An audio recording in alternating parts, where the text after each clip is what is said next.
press the bell icon on the YouTube app and never miss another update. शुभ दिन। कक्षा में आपका स्वागत है।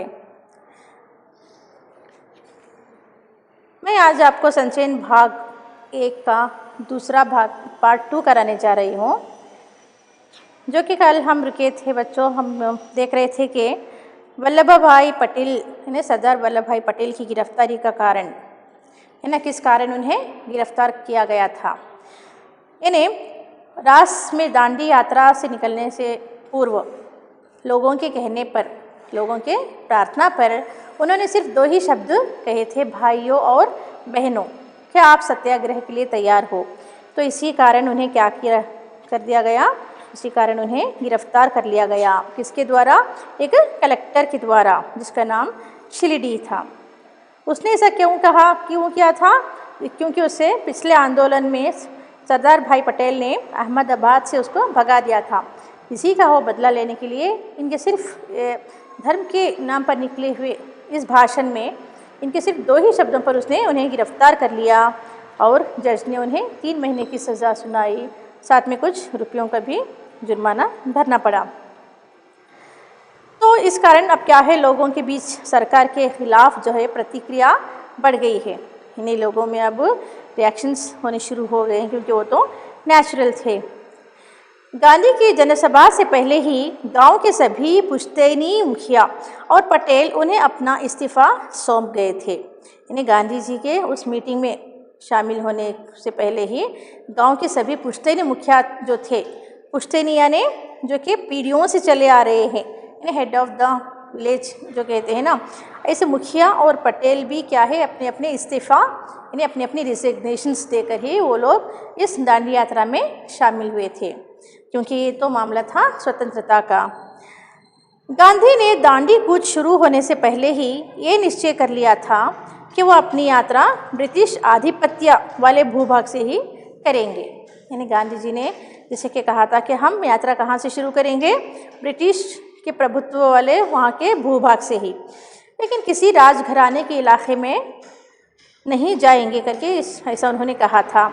लेकिन इस यात्रा में उन्हें थोड़ी देर के लिए बड़ौदा रियासत से ही उन्हें रवाना होना पड़ा। यदि वो ऐसा ना करते तो यात्रा करीब 20 किलोमीटर लंबी हो जाती।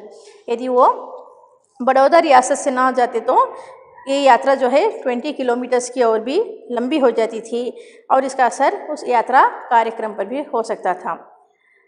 सत्याग्रही तो बड़े जोश के साथ, खुशी के साथ, उल्लास के साथ गाते हुए बजाते हुए इन्हें रास में दाखिल हुए। रास जो स्थान का नाम है, वहाँ पर सारे के सारे सत्याग्रही प्रवेश किए गए।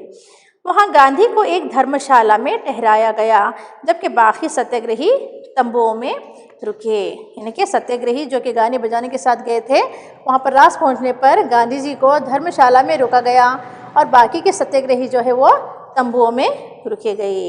इन्हें आपके लिए एक एक प्रश्न के लिए ये उत्तर एक मार्क्स 1 मार्क्स के प्रश्न पूछे जा सकते हैं। उस समय वहाँ पर रास की आबादी करीब 3000 थी, 3000 पॉपुलेशन थी रास की, लेकिन उनकी जनसभा में 20,000 से ज़्यादा लोग थे। वहाँ पर जो एकत्रित हुए थे दांडी यात्रा के लिए, वहाँ पर मीटिंग में 20,000 से भी ज़्यादा, मोर देन 20,000 पीपल वहाँ पर असेंबल हो गए थे। अपने भाषण में गांधी ने पटेल की गिरफ्तारी का भी जिक्र करते हुए कहा, सरदार को ये सज़ा आपकी सेवा के पुरस्कार के रूप में ही मिली है। यानी गांधी जी जो हैं अपने भाषण में वहाँ पर मीटिंग में जो कि गिरफ्तारी, सरदार वल्लभ भाई पटेल की गिरफ्तारी का भी वो चर्चा करते हैं। वो कहते हैं कि ये जो सज़ा उनके लिए हुई है वो भी आपकी सेवा के पुरस्कार के रूप में ही उन्हें मिली है। इन्हें सेवा करते करते ही वो गिरफ्तार हुए हैं। उन्होंने सरकारी नौकरियों से इस्तीफ़ा का उल्लेख किया। उस मीटिंग में गांधी जी कह रहे हैं कि सरकार, गवर्नमेंट जॉब्स में जो भी लोग हैं सब अपने अपने जॉब से रिज़ाइन दे दे, तभी ये चलकर मुमकिन संभव हो सकती है, स्वतंत्रता प्राप्ति है तो कोई भी अड़चन नहीं आएंगी। पर कुछ लोग थे कि गवर्नमेंट जॉब्स यानी सरकारी काम छोड़ने को बिल्कुल ही तैयार नहीं थे। वो उन्हीं अंग्रेज शासकों के बीच ही जीना पसंद करते थे, उन्हीं के बलबूते पर नाचने वाले कुछ लोग जो थे इस्तीफ़ा देने से मना कर रहे थे। तो उन लोगों के लिए गांधी जी कह रहे हैं, गांधी जी ने कहा, कुछ मुखी और तलाटी गंदगी पर मक्खी की तरह चिपके हुए हैं। यानी गंदगी यानी अंग्रेज़ शासकों के लिए कह रहे हैं, वो गंदगी यानी तुलना कर रहे हैं कि कुछ लोग जो गवर्नमेंट जॉब्स में हैं, जो सरकारी कामकाज में हैं, वो लोग इस गंदगी पर मक्खी की तरह चिपके हुए हैं, जो कि छोड़ने को तैयार नहीं हैं। उन्हें भी अपने निजी तुच्छ स्वार्थ भूलकर इस्तीफ़ा दे देना चाहिए। इन्हें उन लोगों के लिए गांधी जी कह रहे हैं जो कि इस्तीफ़ा देने से मना कर रहे हैं। वो कह रहे हैं कि अपने पर्सनल यानी क्षुद्र स्वार्थ भूलकर इन्हें जो भी वो आराम से रह रहे हैं, उनके इशारे पर नाच रहे हैं, तो उनका स्वार्थ भुलाकर उन्हें क्या है, सब के लिए ये स्वतंत्रता जो है एक या दो के लिए नहीं, बाकी के सब के लिए है और आज़ादी से जीने का एक साधन है बोल के वो कह रहे हैं कि अपने स्वार्थ भुलाकर इस्तीफ़ा दे देना चाहिए। उन्होंने कहा, आप लोग कब तक गाँवों को चूसने में अपना योगदान देते रहेंगे? आप लोग भले अपने गाँव वालों का कब तक खून चूसा करोगे? उनको इस तरह से अत्याचार में डालकर, उनको इस तरह से बर्बाद कर कर आप लोग कब तक उन अंग्रेज़ शासकों के बीच पपेट्स की तरह कठपुतलियाँ बनकर रहेंगे? सरकार ने जो लूट मचा रखी है उसकी ओर से क्या अभी तक आपकी आंखें खुली नहीं है? यानी गांधी जी कह रहे हैं कि सरकार, यहाँ पर सरकार कौन सी है? अंग्रेज़ी सरकार है। यानी अंग्रेज़ी सरकार ने जो लूट मचा रखी है, यानी वो विदेश से आकर हमारे अपने स्वदेश में जिस तरह से वो लूट मार रहे हैं, उतना देखकर भी, जितना अत्याचार वो कर रहे हैं, उतना देखकर भी आपकी आंखें अभी खुली नहीं है क्या? अब तो समझ जाओ, इस्तीफ़ा दे दो और इस संग्राम में जुट जाओ। गांधी ने रास में भी राजद्रोह की बात पर जोर दिया और कहा कि उनकी गिरफ्तारी अच्छी बात होगी। यानी राजद्रोह की बात चल रही है यहाँ पर। राजद्रोह यानी गांधी जी तो निकले हैं अच्छे विचारों की सोच में, यानी वो धर्म यात्रा की सोच में निकले हैं। यदि मेरी ऐसे भाषण इस मीटिंग में सुनकर यदि मुझे भी गिरफ्तार ये लोग कर लेते हैं तो ये मेरे लिए अच्छी बात है। सरकार को खुली चुनौती देते हुए उन्होंने कहा, यानी वो गवर्नमेंट की सरकार, यानी ब्रिटिशर्स की जो सरकार है, अंग्रेज़ों की जो सरकार है, उन्हें खुला टास्क दे रहे हैं, ओपन चैलेंज कर रहे हैं, क्योंकि अंग्रेज़ों में इतना दम नहीं है, क्योंकि वो जानते हैं कि गांधी जी एक महान नेता हैं, कोई भी उन्हें इस तरह का सा गिरफ्तार नहीं कर सकता। इसलिए वो खुली चुनौती देते हुए कह रहे हैं, अब फिर बादल घिर आए हैं, यानी अभी देखो दुख के बादल घिरे हुए हैं और ये कहो कि सही मौका हमारे सामने है। अगर सरकार मुझे गिरफ्तार करती है तो ये एक अच्छी बात है। क्या होगा, कम से कम मुझे 3 महीने की सज़ा होगी, तो सरकार को लज्जा आएगी। यानी कि जाने पहचाने जो कि ग्रेट पर्सनालिटी हैं, यानी कि एक महान नेता जो हैं, यदि इनकी जैसी सोचने धर्म यात्रा में निकले हैं, ये देश को आज़ाद करने के लिए निकले हैं, तो इस तरह से उन्हें गिरफ्तार करके 3 महीने की सज़ा दी जाएगी, तो किसके लिए लज्जा की बात होगी? ये सरकार को ही शर्मिंदा होना पड़ेगा। राजद्रोही को तो काला पानी, देश निकाला या फांसी की सज़ा हो सकती है ना, जो कि सचमुच में देशद्रोही होता है, उसके लिए इतने भयंकर सज़ा मिलती है, जो कि काला पानी, उसकी सज़ा या तो फांसी की सज़ा या उसे देश से निकाल दिया जाता है, ऐसी सज़ा दी जाती है। लेकिन इन्हें क्या किया गया, गांधी जी को सिर्फ 3 महीने की ही सज़ा मिलेगी करके, ये मेरे लिए अच्छी बात है करके कह रहे हैं। मुझ जैसे लोग अगर देशद्रोही होना अपना धर्म माने तो उन्हें क्या सज़ा मिलनी चाहिए? मैं तो निकला हूँ धर्म यात्रा के लिए और मुझे भी इस तरह से सज़ा मिलेगी तो कोई बड़ी बात नहीं है, 3 महीने की सज़ा में काट लूँगा करके। सत्याग्रही शाम 6 बजे रास से चले और 8 बजे कनकापुर पहुँचे। यानी इतनी मीटिंग सभा समाप्त होने के बाद सत्याग्रही जो है रास से 6 बजे निकले हैं और 8 बजे रात के कनकापुर पहुंचते हैं। जैसे ही ये लोग यहाँ 6 बजे से निकलकर 8 बजे पहुँचे तो वहाँ पर गांधी जी का शानदार स्वागत किया गया। एक 105 वर्ष की बूढ़ी यानी वृद्धा से, एक ओल्ड लेडी जिसकी उम्र 105 वर्ष है, 105 ईयर्स ओल्ड लेडी ने उनका स्वागत किया और कहा, उनके माथे पर तिलक लगाते हुए कहा महात्मा जी स्वराज लेकर जल्दी वापस आना। देखो इन्हें सत्याग्रही शाम 6 बजे रात से चले और 8 बजे कनकापुर पहुँचे। उस समय लोग यात्रा से कुछ थके हुए थे और कुछ थकान इस आशंका से थी कि उन्हें मही नदी पार करनी कब और कैसे करनी पड़े। नदी के किनारे पहुंचते ही समुद्र की ओर से आने वाली ठंडी बयार यानी ठंडी सी हवा ने सत्याग्रहियों का स्वागत किया। कनकापुरा में 105 साल की एक बूढ़ी महिला ने गांधी के माथे पर तिलक लगाया और कहा, महात्मा जी स्वराज लेकर जल्दी वापस आना, यानी देश को स्वतंत्रता दिलाकर आप जल्दी लौटना आकर के। तो उनके रिस्पॉन्स में गांधी जी ने कहा, मैं स्वराज लिए बिना नहीं लौटूंगा। तो उन्होंने भी वचन दिया कि मैं अपने देश को स्वतंत्रता दिलाए बिना मैं नहीं लौटूंगा। गांधी की जनसभा का निर्धारित समय 8 बजे था, यानी मीटिंग का समय तो एक फिक्स था 8 बजे, लेकिन कनकापुरा पहुंचने में हुई देरी के कारण उसे 1 घंटे के लिए क्या किया गया, स्थगित किया गया, यानी पोस्टपोन किया गया। जनसभा में गांधी ने ब्रिटानिक कुशासन का जिक्र ही किया। अब जनसभा वहाँ पर सारे सब लोग जमे हुए हैं, वहाँ पर मीटिंग में गांधी जी कह रहे हैं क्या, किसका जिक्र करते हैं, किसकी चर्चा करते हैं, ब्रिटिश हुक्मरानों की। यहाँ के ब्रिटिश ऑफिसर जो हैं, जो अंग्रेज़ यहाँ का शासन चला रहे हैं, वो बहुत ही गलत व्यवस्था है उनकी, बहुत ही बुरा शासन चला रहे हैं। और गांधी जी ने कहा, इस राज में रंग से राजा तक सब दुखी हैं, यानी हमारे इस देश में अमीर से लेकर गरीब तक कोई भी सुखी नहीं है, खुश नहीं है, सब दुखी हैं। राजे महाराजे जैसे सरकार नचाती है वैसे ही नाचते हैं।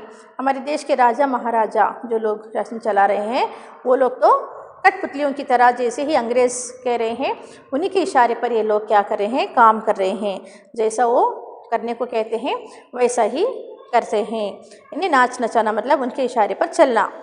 और क्योंकि ये राक्षसी राज है और हम इस राक्षसी राज का क्या करना पड़ेगा, पतन करना पड़ेगा, इसका संहार करना पड़ेगा, इसलिए हम ऐसे राक्षसी राज को हम नाश करेंगे।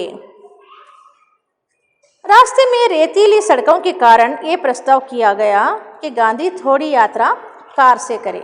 इन्हें सत्याग्रही जो हैं वो गांधी जी से कह रहे हैं, क्योंकि गांधी जी की भी तो उम्र, उनकी एज के हिसाब से लोग कह रहे हैं कि आप ज़्यादा ना चलें, इससे आप थक जाएंगे, आप थोड़ी यात्रा कार में बैठकर किया करो। तो गांधी जी ने इसे साफ इनकार कर दिया। गांधी जी ने ऐसा मोटर कार से बैठकर यात्रा करने को मना कर दिया। उनका कहना था कि यह उनके जीवन की आखिरी यात्रा है, यानी गांधी जी कह रहे हैं हो सकता है हमारे जीवन की अंतिम यात्रा हो, क्या पता कि अंग्रेज लोगों का यह शासन चल रहा है, हो सकता है हमें वो जान से भी मार डालें, हमारे प्राणों की हमें बलि भी देनी पड़ सकती है, इसलिए उन्होंने कहा होगा कि ये हमारी आखिरी यात्रा है और ऐसी यात्रा में निकलने वाला वाहन का प्रयोग नहीं करता। यानी ये धर्म की यात्रा जो है, धर्म की यात्रा करने वाला वाहन में बैठकर वो ऐशो आराम से नहीं कर सकता, पैदल यात्रा ही मैं करूँगा। ये पुरानी रीति है, यानी कि एक पुराना एक कल्चर है कि धर्म यात्रा में हवाई जहाज़, मोटर या बैलगाड़ी में बैठकर जाने वाले को लाभ नहीं मिलता। गांधी जी कह रहे हैं कि ऐसी धर्म यात्रा में यदि हम हवाई जहाज़, मोटर या बैलगाड़ी से चलेंगे तो हमारे लिए पुण्य नहीं मिलेगा, ये पुण्य का काम नहीं होगा। यात्रा में कष्ट सहें, यात्रा चलते समय जो हम कष्ट सहते हैं, जो हम कठिनाइयाँ उठाते हैं, इन्हीं लोगों के सुख दुख जानने का हमें अवसर मिलता है, तभी हम उन लोगों के सुख को समझें, दुख को समझें, तभी क्या होगी, ये हमारी यात्रा सच्चे अर्थों में सच्ची यात्रा होगी। ब्रिटिश हुक्मरानों में एक वर्ग ऐसा भी था जिसे लग रहा था कि गांधी और उनके सत्याग्रही मही नदी के किनारे अचानक नमक बनाकर कानून तोड़ देंगे। यानी ब्रिटिश हुक्मरानों में, यानी कि अंग्रेज़ों का शासन था, उसके शासक समझ रहे थे, यानी कि ब्रिटिश अफसर समझ रहे थे, उनके एक वर्ग में, उनके क्लास में एक ऐसी भी वर्ग था जिन्हें लग रहा था कि गांधी जी और उनके सत्याग्रही जो कि इस यात्रा पर निकले हैं और वो कहाँ है, महानदी के किनारे चल रहे हैं, तो हो सकता है अचानक वो वहीं पर क्या कर सकते हैं, नमक बना सकते हैं और ये हमारे इस कानून को वो तोड़ सकते हैं, जो कानून उन्होंने टैक्स लगाया था उस कानून को वो तोड़ सकते हैं, बल्कि वो आशंका कर रहे हैं। समुद्री पानी नदी के तट पर काफ़ी नमक छोड़ जाता है। समुद्र का पानी जो आता है ना, वो जैसे ही लहरें उसकी उठती हैं, उसके फोर्स से पानी तो वापस चला जाता है, लेकिन समुद्र के किनारे नमक छोड़कर वो जाता है, जिसके रखवाली के लिए सरकारी नमक चौकीदार रखे जाते हैं और उनका सेफगार्ड के लिए, उनको वॉच करने के लिए, उसकी देखभाल के लिए सिक्योरिटी रखे गए हैं उन अंग्रेज़ अफसरों के द्वारा, चौकीदार। गांधी ने भी कहा कि यहाँ नमक बनाया जा सकता है। गांधी जी जैसे ही उस स्थान को देखते हैं तो उन्होंने कहा कि हाँ, हम यहाँ पर नमक बना सकते हैं। गांधी को समझने वाले वरिष्ठ अधिकारी इस बात से सहमत नहीं थे कि गांधी कोई काम अचानक और चुपके से करेंगे। यानी गांधी को जो वरिष्ठ उनके ऑफिसर्स जो थे वो सहमत नहीं थे उनसे कि गांधी जी कोई भी काम ऐसा अचानक कर सकते हैं। उन्हें पता था कि गांधी जी कोई भी ऐसा काम अचानक और चुपके से वो नहीं करने वाले, वो तो बोल कर ही करने वाले हैं, चुपके से वो नहीं करने वाले करके वो लोग उन्हें जानते थे। इसके बावजूद उन्होंने नदी के तट से सारे नमक भंडार हटा दिए। वो जानते थे कि गांधी जी कोई भी ऐसा काम अचानक से नहीं करेंगे, फिर भी उन्होंने क्या किया, उसके बावजूद भी उन्होंने नमक का वहाँ पर जो भंडार लगा हुआ था उसको उन्होंने हटा दिया और उन्हें नष्ट करा दिया ताकि इसका ख़तरा ही ना रहे। ये लोग समझते थे कि गांधी जी अचानक से नमक बनाएंगे, पर उन्हें यकीन था कि कोई ऐसा काम कोई भी अचानक से और चुपके से गांधी जी करने वाले नहीं हैं। तो भी उन्होंने क्या किया, वहाँ पर जो नमक जमा हुआ था उसका भंडार को उन्होंने हटा दिया और उस सारे के सारे नमक को नष्ट करा दिया ताकि उनकी सोच जो है वो गलत सोच, कोई वहाँ पर ख़तरा ही ना रहे। नियमों के अनुसार उस दिन की यात्रा कनकापुरा में गांधी के भाषण के बाद समाप्त हो जानी चाहिए थी, लेकिन इसमें परिवर्तन कर दिया गया। यानी अकॉर्डिंग टू द रूल्स उस दिन की जो यात्रा कनकापुरा में गांधी जी के भाषण जब उन्होंने दिया तो वो क्या होना था, वो भाषण के बाद समाप्त हो जाना चाहिए था वहाँ की यात्रा, लेकिन इसमें परिवर्तन कर दिया गया। ये तय पाया गया कि नदी को आधी रात के समय समुद्र का पानी चढ़ते पार किया जाए। इन्हें जैसे भाषण के बाद समाप्त हो जानी चाहिए थी, लेकिन इसमें यात्रा जो है उसमें चेंजेस ला दिए गए और उन्होंने डिसाइड किया कि ये यात्रा जो है हम नदी के आधी रात के समय करेंगे, क्योंकि वहाँ समुद्र के किनारे जो है ज़मीन बहुत ही दलदली है। दलदल आप जानते होंगे ना, जहाँ पर पाँव रखता है तो पाँव अंदर धंस जाता है, फंस जाता है, फिर उसको निकालने में कितनी कठिनाई हो सकती है, ऐसी वहाँ की ज़मीन थी। इसलिए गांधी जी ने सोचा कि हम अब जब के पानी नहीं रहेगा तो बहुत ही ज़मीन वहाँ की दलदली रहेगी और रात के समय जैसे ही पानी वहाँ पर आएगा, एटलीस्ट एक लेयर पानी वहाँ पर रहेगा तो हम थोड़ा बहुत आसानी से जा सकते हैं। थोड़ी बहुत मुश्किल उठानी पड़ती है फिर भी। तो रात के आधी रात के समय समुद्र का पानी चढ़ते पार किया जाए ताकि कीचड़ और दलदल से कम हमें चलना पड़े। रात 10:30 बजे भोजन के बाद सत्याग्रही नदी की ओर चले। यानी डिनर किया गया रात के 10 बजे और खाना खाने के बाद सत्याग्रही जो है नदी की ओर जा रहे हैं। यानी 10 बजे की निकल कर के लोग क्या रहे हैं, 10:30 बजे के बाद वो लोग 10:30 बजे भोजन के बाद सत्याग्रही नदी की ओर, अभी मही नदी की ओर चल रहे हैं। 10:30 बजे कहाँ चल रहे हैं? मही नदी की ओर सारे सत्याग्रही चल रहे हैं। आधी रात में गांधी को करीब 4 किलोमीटर दलदली ज़मीन पर चलना पड़ा। यानी अब आधी रात हुई है, अंधेरी रात में गांधी जी को करीब अभी 4 किलोमीटर 4 किलोमीटर तक ऐसे ही दलदली ज़मीन पर ही चलना पड़ रहा है, जो उस उम्र में भी वो उतने कष्ट उठाकर चले जा रहे हैं।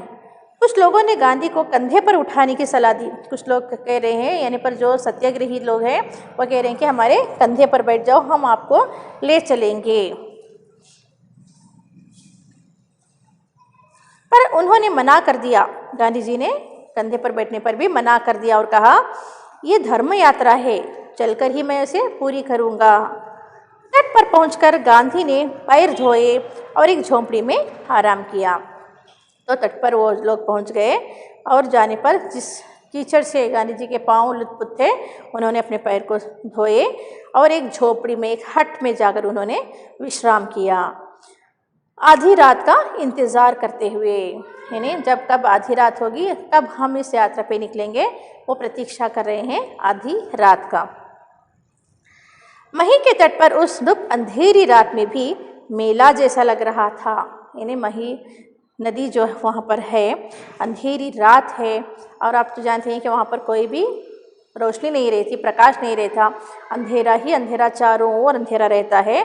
तो वहाँ पर भी ऐसा लग रहा है इन लोगों के एकत्रित होने पर जैसे कि कोई मेला लगा हुआ हो। मेला यानी फेयर, एग्जीबिशन, जहाँ पर भीड़ क्राउड देखते हैं ना हम, उस तरह का हलचल वहाँ पर है। वहाँ पर भजन मंडलियाँ थी, लोग भजन गा रहे हैं। दांडिया रास में निपुण दरबार थे। उस रास दांडी मार्च के यानी कि दांडी यात्रा के उस रास में निपुण यानी टैलेंटेड दरबार थे। दरबार लोग कौन है? जमींदार, जो कि रिचेस्ट पर्सन्स थे। वो भी गीत बोलते जा रहे हैं। उनके गीत के बोल कुछ ऐसे थे, देखो गांधी का दांडिया रास, देखो वल्लभ का दांडिया रास, दांडिया रास सरकार का नाश, देखो विट्ठल का दांडिया रास, देखो भगवान का दांडिया रास। यानी इनकी पंक्तियों में ये भाव स्पष्ट दिखाई दे रहे थे, जैसे कि मानो वो जय जयकार कर रहे हो, यानी कि गांधी जी की जय, वल्लभ भाई की जय, यानी कि जय जयकार पुकार रहे हो। गांधी को नदी पार कराने की जिम्मेदारी रघुनाथ काका को सौंपी गई। यानी अब गांधी जी को नदी पार करना है और वो नाव में बैठकर पार करनी है। तो वो जिम्मेदारी, वो रिस्पॉन्सिबिलिटी जो कि रघुनाथ काका को दी गई। और ये रघुनाथ काका जो है वो बदलपुर के रहने वाले थे। उन्होंने इसके लिए एक नई नाव खरीदी। रघुनाथ काका ने एक न्यू बोट, नई शिप खरीदी और उसे लेकर कनकापुर पहुंच गए। बदलपुर के रघुनाथ काका को सत्याग्रहियों ने निषाद राज कहना शुरू कर दिया। यानी बदलपुर के रहने वाले रघुनाथ काका, बदलपुर के रहने वाले रघुनाथ काका को सत्याग्रहियों ने क्या कहना शुरू कर दिया? निषाद राज। अब जानते हो ये निषाद राज कौन है? निषाद राज तो वही है जो रामायण में किस तरह से भगवान श्री राम को उसने नदी पार कराए थे। तो ऐसा ही यहाँ पर रघुनाथ काका गांधी जी को, महान नेता को पार करा रहे हैं, इसलिए सत्याग्रहियों ने रघुनाथ काका को निषाद राज बुलाना शुरू किया। उनके पास बदलपुर में काफ़ी ज़मीन थी। इन्हें रघुनाथ काका के पास ढेर सारी लैंड, ज़मीन थी और वो नावें भी चलती थी, वहाँ पर बहुत सारे शिप्स थे। जब समुद्र का पानी चढ़ना शुरू हुआ तब तक अंधेरा इतना घना हो गया था कि छोटे मोटे दिए उसे भेद नहीं पा रहे थे। यानी अब आधी रात है, समुद्री तट है, वहाँ पर इतना घना अंधेरा, इतना डार्कनेस है वहाँ पे कि छोटे मोटे कुछ लोगों के हाथ में जो दिए चल रहे थे उसका कोई भी असर नहीं हो रहा था, कोई भी प्रकाश वहाँ पर दिख नहीं रहा था। थोड़ी ही देर में कई हजार लोग नदी तट पर पहुँच गए। यानी थोड़ी ही देर में हजारों संख्या में लोग वहाँ पर उपस्थित हो गए उस नदी के तट पर। उन सब के हाथों में दिए थे। उन सब के हाथों में क्या है? दीपा, लैम्प्स हैं। तो हाथों में दिए लिए हजारों लोग वहाँ पर मही नदी के तट पर उपस्थित हो गए हैं। ये नज़ारा नदी के दूसरी ओर भी था। जैसे लोग हजारों की संख्या में अपने हाथों में दिए लिए हुए, जले हुए दिए लिए हुए जिस तरह से इधर की ओर खड़े हैं, उसी तरह का दृश्य नदी के उस पार भी दिखने को मिल रहा है कि इतनी संख्या में लोग उधर भी अपने हाथों में दिए लिए हुए खड़े हैं, प्रतीक्षा कर रहे हैं। पूरा गांव और आसपास से आए लोग दिए की रोशनी लिए गांधी और उनके सत्याग्रहियों का इंतज़ार कर रहे थे। यानी कि गांधी जी और उनके साथी सत्याग्रही जो इस नाव में चल रहे हैं, जिन्हें रघुनाथ काका ले जा रहे हैं, उनकी प्रतीक्षा करते हुए जितने लोग, जितनी संख्या में इधर की ओर खड़े हैं, उतने ही लोग उधर के तट पर भी खड़े हुए प्रतीक्षा कर रहे हैं और उनके हाथों में क्या है? दिए जल रहे हैं। रात 12 बजे मही सागर नदी का किनारा भर गया। यानी कि अब रात के 12 o'clock हैं, 12 घंटे हैं, 12 बजे हैं। महिसागर नदी का किनारा फुल हो गया है, पानी ऊपर तक अब चढ़ आ गया था। गांधी झोपड़ी से बाहर निकले हैं, यानी कि जो कि कुछ दूरी पर जाकर जो कि गांधी जी वहाँ पर बैठे विश्राम कर रहे थे। अब रात आधी रात की प्रतीक्षा कर रहे थे, तो अब रात के 12 बज चुके हैं और पानी भर आ गया है। पानी की तो प्रतीक्षा कर रहे थे कि पानी आएगा तो हम आसानी से जा सकते हैं करके। अब वो गांधी जी जो हैं झोपड़ी से बाहर निकले हैं और नाव में जाकर बैठने तक उनके पाँव, उनके घुटनों तक क्या है, डूब गए हैं पानी में। तो वो चलकर नाव तक पहुँचे। महात्मा गांधी की जय, सरकार पटेल की जय और जवाहरलाल नेहरू की जय के नारों के बीच नाव रवाना हुई। यानी सारे सब लोग, जितनी भी संख्या में लोग इधर उधर खड़े हैं, इधर के लोग जैसे ही गांधी जी नाव में बैठे, लोग नारे लगाना शुरू कर दिए। कह रहे थे महात्मा गांधी की जय, सरदार पटेल की जय, जवाहरलाल नेहरू की जय। इन सब के नारों के बीच नाव निकल पड़ी, रवाना हुई, जिसके रघुनाथ काका चला रहे थे। कुछ ही देर में नारों की आवाज़ नदी के दूसरी तरफ से भी आने लगी। जैसे यहाँ पर से गांधी जी नाव में बैठकर निकले हैं और लोग नारे पुकारना शुरू कर दिए हैं, कुछ देर थोड़ी देर के बाद क्या होने लगा, ऐसी ही आवाज़, ऐसे ही नारे उधर की ओर से भी गूंजना शुरू हो गए।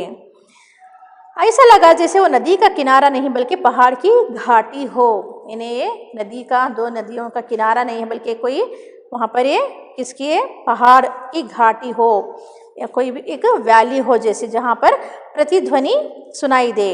इन्हें वहाँ पर एको आवाज़ गूंज रही थी। महिसागर के दूसरे तट पर भी स्थिति कोई भिन्न नहीं थी। इन्हें इस महिसागर के इस ओर जैसी संख्या में लोग नारे पुकार रहे थे, वैसी ही स्थिति, वैसी ही सिचुएशन नदी के उस पार भी थी। उसी तरह का कीचड़ और दलदली ज़मीन। ये पूरी यात्रा का संभवतः सबसे कठिन हिस्सा था। इस दांडी यात्रा में निकले रास्ते में जितने भी कष्ट वो सहे, लेकिन उन सब में बढ़कर सबसे कठिन हिस्सा था इस रात के समय पार करने वाला, जो कि दलदली ज़मीन से होकर जाना पड़ रहा था, कीचड़ में लुत्पुत होकर जाना पड़ रहा था, जो कि बहुत ही कष्टदायक था। 1.5 किलोमीटर तक पानी और कीचड़ में चलकर गांधी रात 1 बजे उस पार पहुँचे और सीधे विश्राम करने चले गए। जो कि दलदली ज़मीन थी, उसमें पाँव धंस जाते थे, तो इस तरह का इस कारण कष्ट उठाते हुए कीचड़ में चलकर जैसे ही गांधी जी रात 1 बजे उस ओर, यानी समुद्र के उस तट पर पहुंचते ही सीधे रेस्ट कर लेने के लिए, विश्राम आराम करने के लिए चले गए। गांव के बाहर नदी के तट पर ही उनके लिए झोपड़ी पहले ही तैयार कर दी गई थी। जैसे कि लोग जानते थे कि अभी गांधी जी और अन्य सत्याग्रही यहाँ पर आने वाले हैं, तो पहले से ही वहाँ के लोग जो है झोंपड़ी बनाकर तैयार रखे थे ताकि वो आकर उसमें कुछ विश्राम करें। तो जैसे ही गांधी जी पहुँचे, वो झोंपड़ी में सीधे चले गए। गांधी के पार उतरने के बाद भी तट पर दिए लेकर लोग खड़े रहे। गांधी जी तो उतरकर चले गए हैं और पूरे के पूरे जो हज़ारों की संख्या में लोग दिए लेकर खड़े हैं, वो उनके पीछे नहीं गए कि चलो भाई गांधी जी आ गए हैं अब हम उनके पीछे जाएंगे। पर ऐसा नहीं हुआ।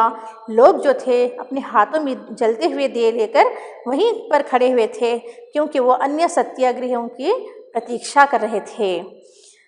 अभी सत्याग्रहियों को भी उस पार जाना था। शायद उन्हें पता था कि रात में कुछ और लोग आएंगे जिन्हें नदी पार करानी होगी।